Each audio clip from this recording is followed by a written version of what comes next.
Time crimes कहानी है एक ऐसे इंसान की जो कि अनजाने में एक टाइम मशीन के थ्रू एक कैजुअल लोभ का शिकार हो गया था और फिर उसने अपने ही रिफ्लेक्शन से पीछा छुड़ाया। कहानी शुरू होती है स्पेन के एक छोटे से गांव में, जहां पर हेक्टर नाम का एक आदमी रहता था। वो अपनी वाइफ क्लारा के साथ एक घर में शिफ्ट हुआ था, जहां पर उस वक्त रिनोवेशन का काम चल रहा था। फिल्म की शुरुआत में दिखाते हैं कि हेक्टर अपनी गाड़ी से घर के लिए कुछ सामान लेकर आया था, लेकिन उसकी गाड़ी की डिक्की खराब थी, जिसके कारण उसकी गाड़ी से कुछ सामान नीचे गिर जाता है। वो क्लारा को फर्नीचर बनाने का कुछ सामान दे देता है और रेस्ट करने के लिए अपने कमरे के अंदर चला जाता है। तभी उसे एक कॉल आता है। हेक्टर उस कॉल को उठाता है, लेकिन उधर से कोई भी जवाब नहीं आता। हेक्टर एक बार फिर से फोन ट्राई करता है, लेकिन फोन रिकॉर्डिंग में चला जाता है। तभी वहाँ पर क्लारा आ जाती है। हेक्टर के हाथ से फोन नीचे गिर जाता है। क्लारा हेक्टर को प्यार करने लग जाती है। बाद में हेक्टर फोन उठाकर देखता है, उसमें रिकॉर्डिंग अभी भी चालू थी। हेक्टर क्लारा के पास गार्डन में जाता है। क्लारा उसे अपना बनाया हुआ स्टूल दिखाती है। क्लारा हेक्टर को बताती है कि घर में कुछ ग्रोसरीज खत्म हो गई थी और उन्हें लेने के लिए बाजार जाना था, लेकिन हेक्टर उस गाड़ी को लेकर बाजार नहीं जाना चाहता था।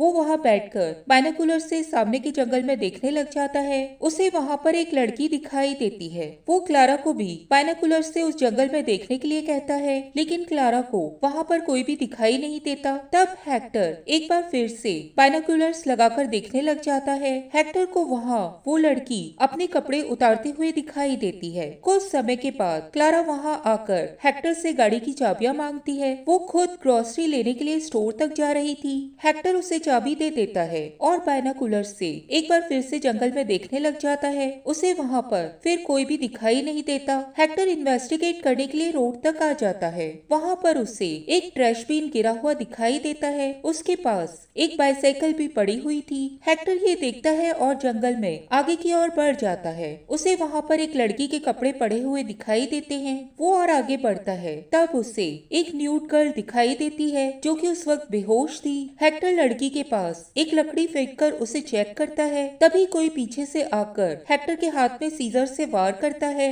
हेक्टर घबराकर वहाँ से भागता है और एक पेड़ के पीछे छिप जाता है। वो पलटकर एक बार फिर से बाइनोकुलर से लड़की के डायरेक्शन की ओर देखता है। तब उसे पिंक बैंडेज पहना हुआ आदमी दिखाई देता है, जिसे देखकर हेक्टर बहुत ही बुरी तरह से डर जाता है और फिर वो आगे की ओर भागने लग जाता है। वो एक फेंस तोड़ता हुआ एक अनजान घर में घुस जाता है। उसे घर के अंदर से बहुत तेज म्यूजिक बजने की आवाज सुनाई दे रही थी। हेक्टर बहुत जोरों से विंडो को नॉक करने लग जाता है, लेकिन किसी के जवाब नहीं देने पर वो पत्थर से उस घर की विंडो को तोड़ देता है और घर के अंदर घुस जाता है। हेक्टर अंदर जाकर घर के अंदर घूमने लग जाता है। उसे वहाँ पर एक कैलेंडर दिखाई देता है जो कि उल्टा टंगा हुआ था और उसके पीछे कोई साइन बना हुआ था। हेक्टर बाथरूम के अंदर जाता है और अपने घाव को क्लीन करता है और बैंडेज बांध लेता है। उसे घर में एक लेबोरेटरी दिखाई देती है। वहाँ पर हेक्टर को एक वॉकी टॉकी मिलता है। हेक्टर उस वॉकी टॉकी को उठा लेता है। वॉकी टॉकी से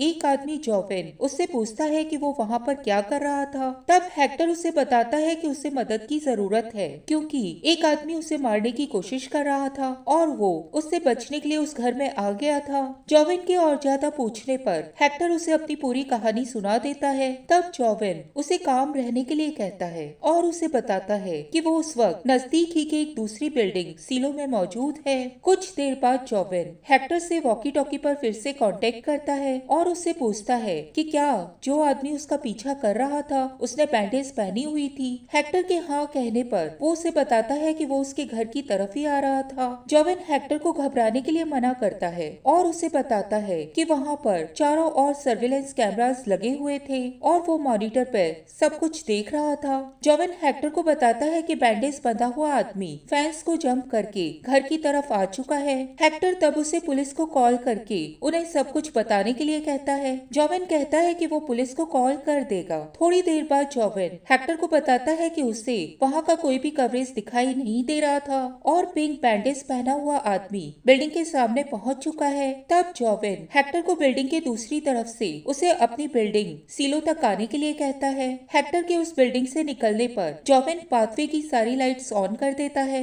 हेक्टर उस पाथवे पर दौड़ने लग जाता है, लेकिन एंड तक आते आते गिर जाता है। हेक्टर अभी भी अपने हाथ में वॉकी टॉकी पकड़े हुए था। उसे गाड़ी की आवाज सुनाई देती है और उसे अपने सामने सीलो भी दिखाई देती देती है। हेक्टर वॉकी टॉकी से जोवेन से पूछता है कि क्या वो उस वक्त सीलो में मौजूद है। जोवेन के हाँ बोलने पर हेक्टर उसे वहाँ की लाइट्स ऑफ करने के लिए कहता है। पाथवे की लाइट्स ऑफ हो जाती है और हेक्टर अपने सामने वाली बिल्डिंग में पहुँच जाता है। तब जोवेन उसे बिल्डिंग के अंदर ले लेता है और बिल्डिंग को लॉक कर देता है। हेक्टर अंदर जाकर खिड़की से बाहर देखता है, तब उसे एक गाड़ी वहाँ से गुजरती हुई दिखाई देती है। हेक्टर जिस बिल्डिंग में घुसा था वो एक लैब थी और वहाँ पर वो साइंटिस्ट जोवेन मौजूद था। जोवेन हेक्टर को डरा हुआ देखता है और उसे एक टैंक में जाने के लिए कहता है। हेक्टर उस टैंक में जाने से मना कर देता है। तब जोवेन उसे कहता है कि वो भी टैंक को एक्टिवेट करके उसके अंदर उसके साथ आने वाला था। हेक्टर को तभी विंडो पर बैंडेज बांधा हुआ आदमी दिखाई देता है।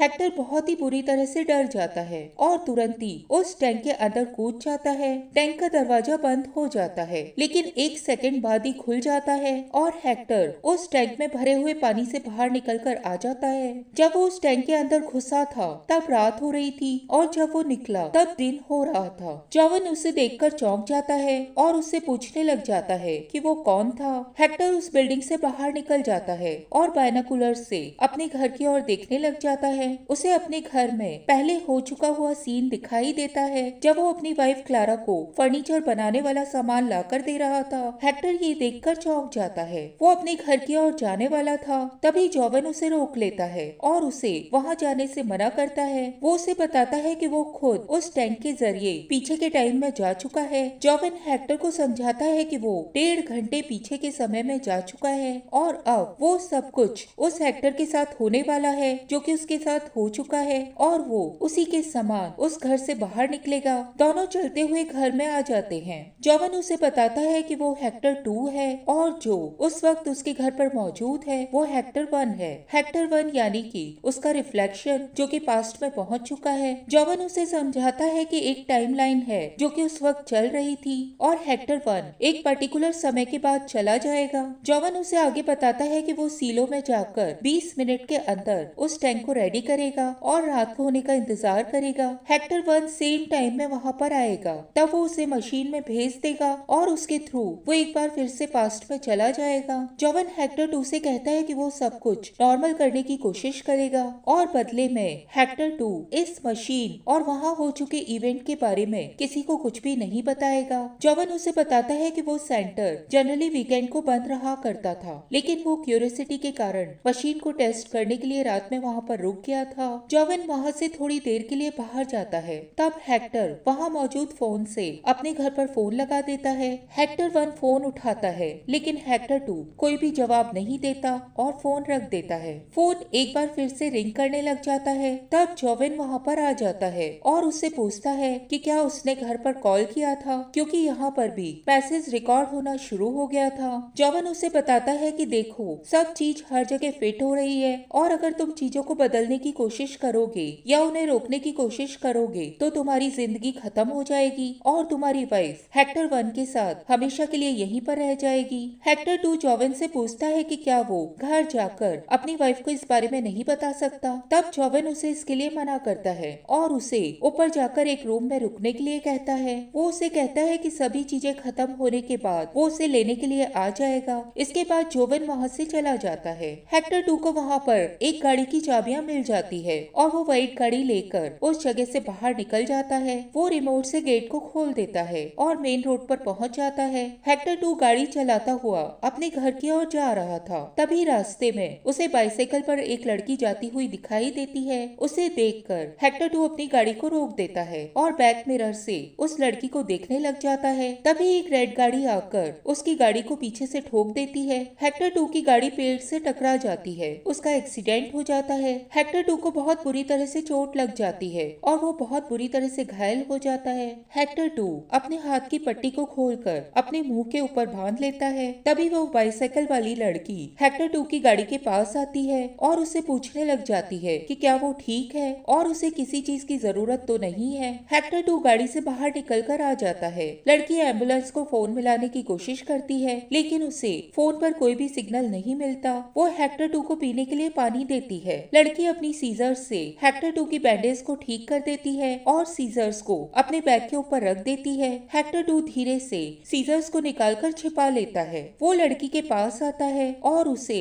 अपनी मदद करने के लिए जंगल में अपने साथ चलने के लिए कहता है। लड़की साइकिल को वहीं सड़क के ऊपर ट्रैश बिन के पास रख देती है। हेक्टर 2 को वहीं से एक ब्लैक कोट मिल जाता है। वो उस कोट को पहन लेता है और लड़की को अपनी मदद करने के लिए जंगल में चलने के लिए कहता है। लड़की भी उसके साथ जंगल में आ जाती है, लेकिन वो बहुत ज्यादा डर जाती है। लड़की उसे फिर से रोड पर चलने के लिए कहती है, लेकिन हेक्टर 2 उसका रास्ता रोक लेता है और उसे आगे चलने के लिए कहता है। हेक्टर 2 अपने बायनोकुलर से अपने गार्डन में देखता है। उसे वहाँ पर हेक्टर 1 बैठा हुआ दिखाई देता है। तभी वो लड़की वहाँ से भाग लेती है। हेक्टर 2 उसका पीछा करने लग जाता है, लेकिन गिर जाता है। उसकी नाक से खून बहने लग जाता है। हेक्टर 2 एक बार फिर से अपने गार्डन में देखता है। उसे वहाँ पर हेक्टर 1 और क्लारा बैठे हुए दिखाई देते हैं। हेक्टर 2 उस लड़की को ढूंढने लग जाता है और उसे एक जगह पर छुपे हुए पकड़ लेता है। वो उसे कहता है कि वो उसे कोई भी नुकसान नहीं पहुंचाएगा। वो उसे एक रॉक के पास जाने के लिए कहता है और बायनोकुलर से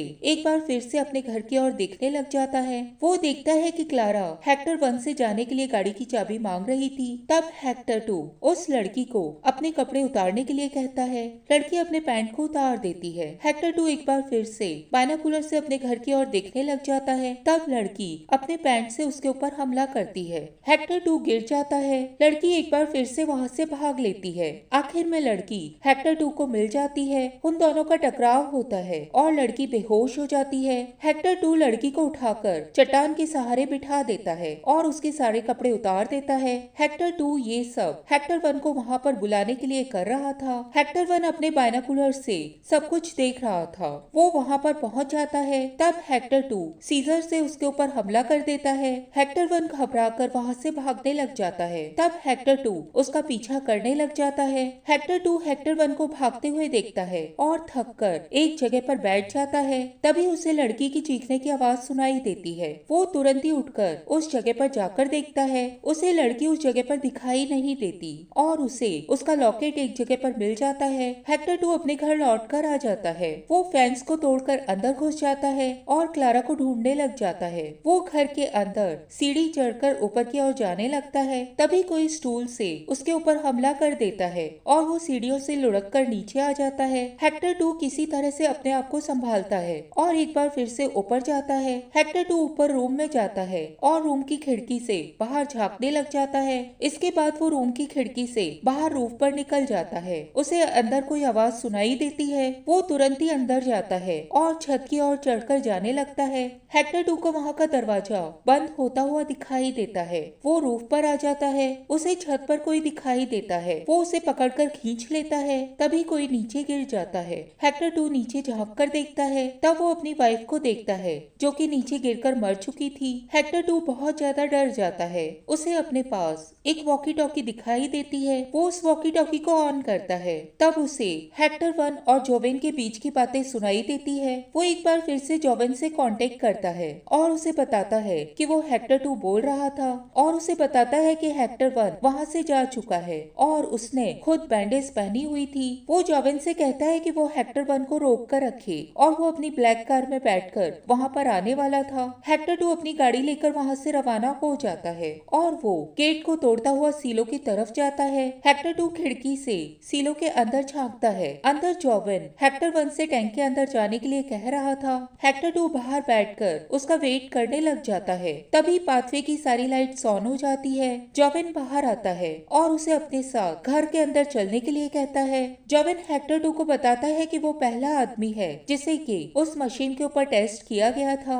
और वो सर्विलेंस कैमरास को देखकर पता लगाएगा कि वहाँ पर क्या हो चुका है। जोवेन घर की ओर जाते हुए देखता है कि हेक्टर सीलो के अंदर चला गया था। जोवेन उससे पूछता है कि वो वहाँ पर क्या कर रहा था। हेक्टर 2 उसे बताता है कि वो सब कुछ तोड़ डालेगा। जोवेन उसे कहता है कि वो घर पर उसका वेट करेगा और वहाँ से जाने लगता है। उसे अंदर कुछ तोड़फोड़ की आवाज आती हुई सुनाई देती है। तब जोवेन अपनी पॉकेट से एक बैटरी को निकालकर फेंक देता है और सीलो के अंदर जाता है। वो अंदर जाकर देखता है कि हेक्टर 2 वहाँ पर सब चीजों को तोड़ फोड़ रहा था। जोवेन उसे कहता है कि अब वो टाइम मशीन काम नहीं करेगी क्योंकि उसने सब कुछ तोड़ दिया है और अब वो उसकी मदद नहीं कर पाएगा क्योंकि उस मशीन को ठीक करने के लिए 1 हफ्ते का टाइम लगेगा। तब हेक्टर 2 उसे धमकाने लग जाता है और वो जोवेन से उस मशीन में बैटरी लगाने के लिए कहता है जो कि जोवेन ने पहले फेंक दी थी। हेक्टर हेक्टर 2 साइंटिस्ट को मारने लग जाता है और उसके बाद वो अपनी बैंडेज को खोल देता है। जोवेन हेक्टर 2 को समझाने की कोशिश करता है कि वो मशीन सिर्फ प्रॉब्लम क्रिएट कर रही थी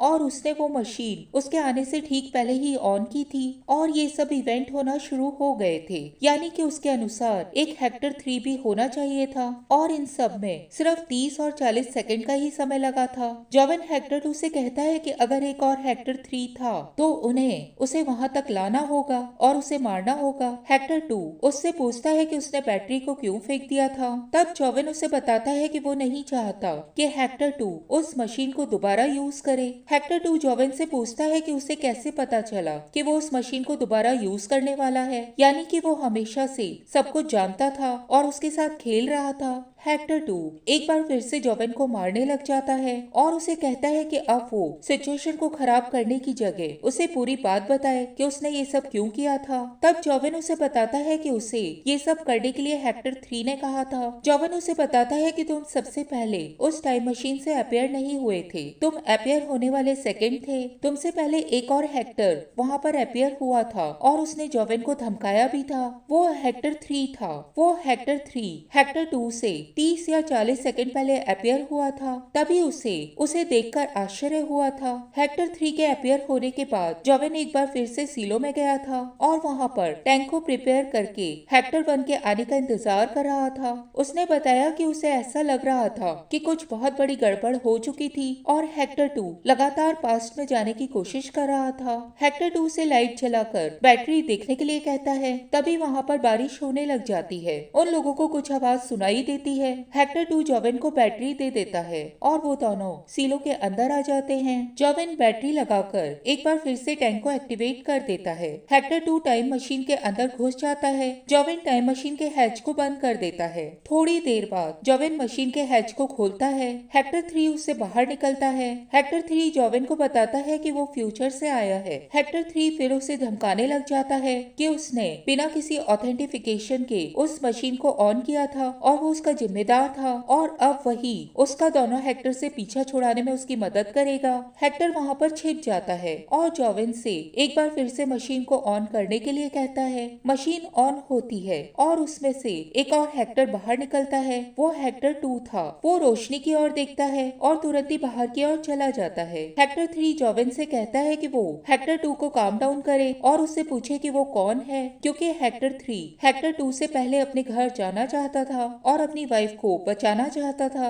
जोवेन बाहर निकल जाता है और हेक्टर 3 वहीं खड़ी हुई व्हाइट गाड़ी में बैठकर वहां से अपने घर की ओर रवाना हो जाता है। इधर जोवेन हेक्टर 2 को लेकर अपने घर की तरफ जा रहा था। जोवेन हेक्टर 3 को गाड़ी लेकर जाते हुए देखता है। हेक्टर 3 गाड़ी लेकर मेन गेट तक पहुंच जाता है। उसके पास दरवाजा खोलने का रिमोट नहीं था। वो दोबारा लौटकर जोवेन के पास आता है। तब जोवेन उसे अपनी गाड़ी दे देता है। हेक्टर 3 रेड गाड़ी में बैठकर वहाँ से बाहर निकल जाता है। हेक्टर को मेन गेट बंद होता हुआ दिखाई देता है। वो उसके बंद होने से पहले ही अपनी गाड़ी को बाहर निकाल लेता है। हेक्टर 3 रोड पर आकर अपनी गाड़ी रोककर इंतजार करने लग जाता है। तभी उसे एक लड़की साइकिल पर आती हुई दिखाई देती है। उसे देखकर हेक्टर 3 गाड़ी के अंदर छिप जाता है। लड़की के वहाँ से जाने के बाद हेक्टर 3 उस व्हाइट गाड़ी को जोरों से टक्कर मार देता है। इसके बाद वो डस्टबिन को जोरों से हिट करता हुआ वहाँ से आगे निकल जाता है, लेकिन उसकी गाड़ी आगे जाकर डिसबैलेंस हो जाती है और एक पेड़ से टकरा जाती है।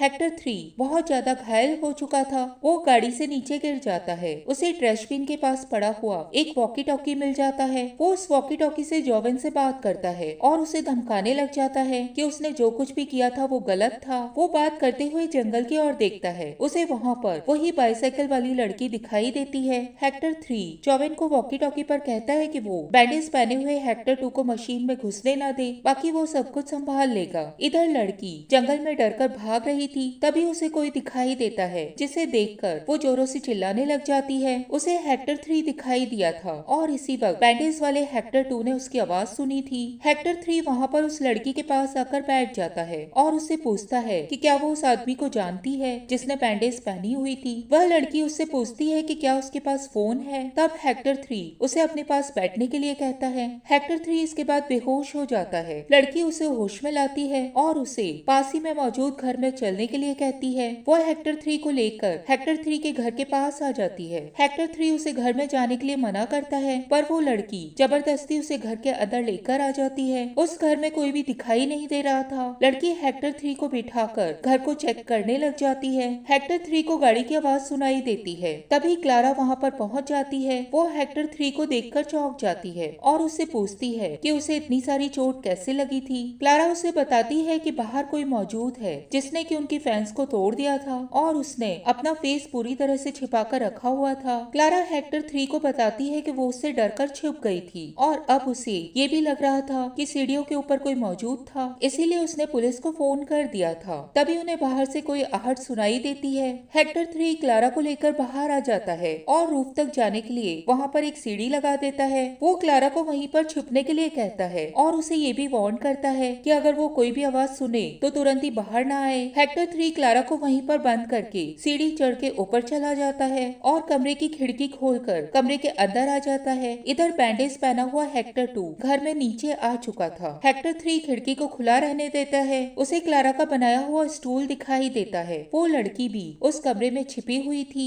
लड़की इशारे से हेक्टर 3 को बताती है कि बैंडेज पहना हुआ आदमी घर के नीचे आ चुका था। बैंडेज बांधा हुआ हेक्टर 2 तब तक सीढ़ियों से चढ़कर ऊपर आ जाता है। हेक्टर 3 बाहर निकलकर स्टूल से उसे जोरों से मारता है। हेक्टर 2 सीढ़ियों से नीचे गिर जाता है। लड़की बहुत ज्यादा डरी हुई थी। हेक्टर 3 उसे क्लारा का रेड कोट पहनने के लिए देता है और उसके बाल सीजर से काटकर छोटे कर देता है। वो लड़की को समझाता है कि अगर उसकी आइडेंटिटी थोड़ी बदल जाएगी तो बैंडेज पहना हुआ आदमी उसे ढूंढ नहीं पाएगा। इस तरह से हेक्टर 3 ने उस लड़की को क्लारा बना दिया था। वो लड़की को कहता है कि जब वो कहे तब वो तुरंत ही एटीक पर चली जाए और पीछे के दरवाजे को बंद कर दे। इसके बाद हेक्टर 3 हेक्टर 2 को खिड़की से आते हुए देख लेता है। वो उस लड़की को एटीक पर जाने के लिए कहता है और वहीं पर खड़ा होकर वेट करने लग जाता है। इसके बाद हेक्टर 3 नीचे आ जाता है। हेक्टर 3 नीचे आकर क्लारा को बाहर निकालता है। क्लारा उससे पूछती है कि क्या हुआ था, लेकिन हेक्टर 3 उसे कुछ भी नहीं बताता और उसे लेकर गार्डन में आ जाता है। वो क्लारा को एक चेयर पर बिठाता है और खुद भी दूसरी चेयर लाकर क्लारा के बाजू में बैठ जाता है। तभी किसी के चिल्लाने की आवाज सुनाई देती है। क्लारा बहुत बुरी तरह से डरी हुई थी, लेकिन हेक्टर 3 उसे वहीं बैठकर रिलैक्स करने के लिए कहता है। हेक्टर 3 सीजर्स को अपनी जेब से निकालकर एक तरफ फेंक देता है और क्लारा को बताता है कि वो बस थोड़ी देर में बारिश होने वाली है। घर के पीछे का सीन दिखाया जाता है जहाँ पर वो लड़की ऊपर से नीचे गिरकर मर चुकी थी। इसके बाद पुलिस के सायरन्स की आवाज सुनाई देती है और हेक्टर 2 को पुलिस पकड़ कर ले जाती है। यहीं पर ये मूवी एंड हो जाती है।